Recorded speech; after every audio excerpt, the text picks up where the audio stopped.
Bom, gente, eu vou mostrar aqui uma coisa assim que às vezes tem gente que me pergunta, né? Alporquia. Alporquia é um tipo de desenvolvimento, né, de frutífera, mas assim, é uma coisa assim, não é muito utilizado, é mais trabalhoso, demorado, né? É mais assim por curiosidade. Eu vou mostrar aqui uma situação, vai dar para explicar assim mais ou menos o conceito geral, como tem que ser feito. Tem uma árvore bem grande aqui. Aqui acontece muitas coisas, né? É uma árvore assim, centenária. Ela é enorme. Cai passarinho de cima, ninho, cai tronco, tem abelha jataí. Tem muita vida nessa árvore enorme aqui, né? Ó. Então, é um local que eu sempre passo aqui, bem na beiradinha. Bem aqui, tem um cipó que estava subindo, né? Aqui, ó. Esse é um cipó, né? Aí outro dia eu cortei o cipó aqui, ó, tá vendo? Ó, cortei aqui, deixei esse espaço aqui mais ou menos de... aqui no caso ficou aqui uns 3 centímetros, 4 centímetros, né? Mas aqui é uma coisa assim interessante que dá para explicar bem a alporquia. Ela funciona assim, né? Por exemplo, isso aqui é um pé de laranja quincã que eu tenho aqui, então tem aqui um galho. Então vamos supor, inclusive essa espessura está ótima para fazer alporquia, né? Vamos supor que eu queira fazer alporquia a partir daqui. O que eu faço? Eu corto aqui, assim, mais ou menos 2 centímetros, eu faço um anelamento. Só que esses detalhes, né? Ele é muito delicado para fazer. Eu não sei, talvez viverista que já tenha prática, uma ferramenta mais apropriada, mas a gente fazendo tem esses inconvenientes, né? Você tem que pegar uma faca, um canivete, cortar aqui, faz o anelamento e tira a casca com muito cuidado, né? Porque senão acaba ferindo demais a árvore. Então, ele é trabalhoso. Então, tira isso aqui primeiro. A primeira coisa, faz um anelamento. Falar assim mais ou menos resumidamente, rápido, né? Senão o vídeo fica muito longo. Aí feito isso aqui, tem que ser colocado. O pessoal, se você procurasse na internet essas coisas, quase todo mundo manda usar musgo. Musgo é isso aqui, ó. Sabe essas coisas que ficam grudadas assim no tronco? Ó, isso aqui.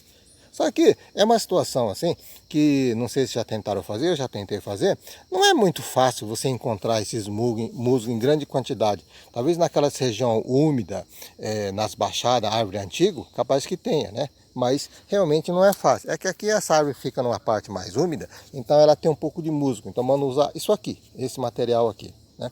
Mas não é sempre. Então o que eu faço? Eu já testei utilizando substrato para muda, ele funciona muito bem.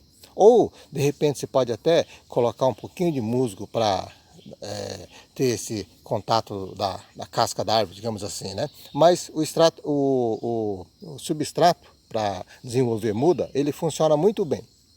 Feito o anelamento, você tem que utilizar um processo assim, né? Pega um saquinho plástico assim, plástico, né? Tem que ser transparente, que depois tem que enxergar a raiz, né? Marra aqui a primeira, deixa aqui em cima aberto e coloca. Na verdade, você tem que ter 2 pessoas ajudando, porque às vezes o galho tá assim, ó. O galho que quer desenvolver está para o lado, então já é mais difícil fazer isso aqui, né? Então esse em pé, ele é mais fácil, né? Amarra a boca e o corte está aqui, então mais ou menos no espaço assim de 15 centímetros, né? Deixando o corte no meio, você faz o anelamento, plástico transparente, amarra direitinho aqui e recheia ao redor, né? Deixa mais ou menos a espessura aqui, envolvendo tanto assim de substrato musgo, né? Conforme o pessoal indica, e socado em cima, depois amarra, né? Deixa aqui, o corte está aqui, você deixa mais ou menos nesse espaço, aproximadamente uns 15 centímetros é bom, né? Esse processo, amarra direitinho, muito bem amarrado. Agora, antes de colocar o substrato, tem que umedecer. Coloca úmido já, né? Soca direitinho, aperta bem, soca o máximo de material, né? E deixa úmido. O processo, ele é muito demorado para enraizamento, né? Aí, o que tem que ser feito? Eu, por exemplo, eu já fiz teste, às vezes eu não deixei furinhos e secou, morreu, não teve enraizamento, né? Então, o que eu faço? Eu deixo, depois de tampado, socado, como é plástico, eu faço furinho com um ferrinho quente em cima, uns 3, 4 furinhos em cima, e embaixo 1 ou 2 para drenagem, para manter o material úmido. Então, se está chovendo, você não precisa mexer, mas se não está chovendo, cada 4 dias, 3 dias aproximadamente, uma vez por semana, injeta líquido com aqueles bombinhos de pulverizador, só deixa no jatinho, né? Ou qualquer outra coisa que dê para encharcar relativamente bem, que escoa. Tem que ser feito isso aí. Então, como é que a planta funciona? Ele funciona assim. A parte de baixo, né, do galho, ele é como se tivesse feito uma poda. Quando você faz uma poda numa planta, quem já trabalhou assim, né, mexendo com poda, ele estimula sair muitos galhos, porque a seiva vem aqui por baixo, chega aqui, ele trava. Então solta vários brotos, justamente que ele começa a consumir essa seiva, né? Então bloqueia tudo aqui. Tanto é que muitas vezes tem gente que faz a poda, acha que terminou o serviço. Não, você tem que ficar eliminando os brotos que nascem. E nessa questão da alporquia, o que acontece? A parte de cima da planta, isso é a reação natural da planta, né? A parte de cima, por isso que tem que ter esse contato com o material musgo ou substrato que eu tenho usado, né?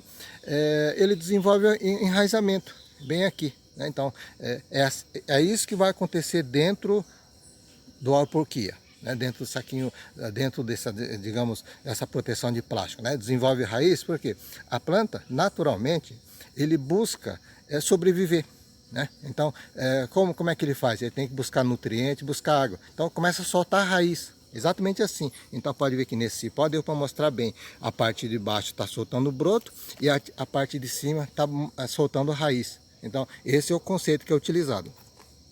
Agora esse processo do alporquia, ele é demorado por alguns motivos. É trabalhoso em fazer. Feito isso aí, um citros, né, laranja, limão, demora, em média, depende da época, se foi feito na época de seca, época de chuva, né? Mas assim, demora pelo menos 3, 4 meses para começar a desenvolver a raiz, né? Em jabuticabeira eu nunca fiz, mas pelo que eu sei, ele costuma demorar 1, 2 anos. E não é todos os galhos que dá certo, muitos não dá certo.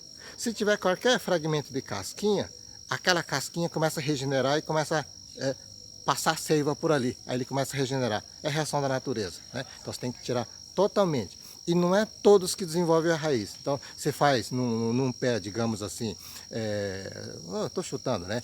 5 alporquia, assim, na minha técnica, né? Porque não sou viverista, né? Desenvolve o quê? 1, 2, o resto não dá certo. Uma cultura que é muito utilizado esse sistema de desenvolvimento da muda através da alporquia é lixia. O resto é mais a curiosidade, mas lixia é uma das frutas que realmente utiliza comercialmente a alporquia para desenvolver as mudas. Outra coisa, né? Feito o enraizamento, você tem que cortar a parte de baixo. Então, vamos supor que aqui tivesse conectado ainda, né? Eu só fiz o anelamento e tinha colocado o plástico aqui, vamos supor, né? Então, na hora que perceber que tem enraizamento, corta exatamente aqui, nessa pontinha. Aqui, né? Deixando a raiz e subtrai esse galho que você quer fazer a muda, né? Depois que estiver soltando a raiz, você, digamos, decepa, né? Corta aqui e separa. Depois de separado, o que acontece? A raiz está numa raiz bem fresquinha, né, que está dentro de uma embalagem ainda. Você não pode levar isso direto no campo, que a chance dele morrer também é grande. Então o que você tem que fazer? Depois de enraizado, você tem que fazer a muda. Você tem que preparar todo o material, né, corretamente, com substrato, com terra com areia, dependendo, cada um tem um sistema para fazer, né? E faz isso aí, coloca direitinho, deixa assim na meia sombra, né, que pega um pouquinho de sol e sombra também, depende do clima também, às vezes tem que ter até sombrite, e deixar a muda fortalecer mais ou menos no solo. Então na hora que a raiz começa a desenvolver, tiver aquele, digamos, a embalagem da muda pronta, né, aí sim vai para o campo. Então nesse processo você já demora mais tantos meses, então é um processo demorado, né? Aí vai para o campo, aí tem os riscos normais novamente. É assim, é uma curiosidade, já testei por curiosidade também, mas hoje em dia praticamente você tem muda para comprar de tudo. Então, se está comprando um viverista que entende do assunto, é mudas muito boa. Às vezes quando você compra por aí, meio perdido, às vezes encontra muda ruim, mas encontra muda de tudo. Então, a alporquia seria utilizado por uma curiosidade sua ou quando você quer desenvolver especificamente aquela frutífera, você quer a genética daquela frutífera, né? Então, aí você faz isso. Mas se não for, não há necessidade. É mais curiosidade. Espero que eu tenha mostrado todos os pontos necessários.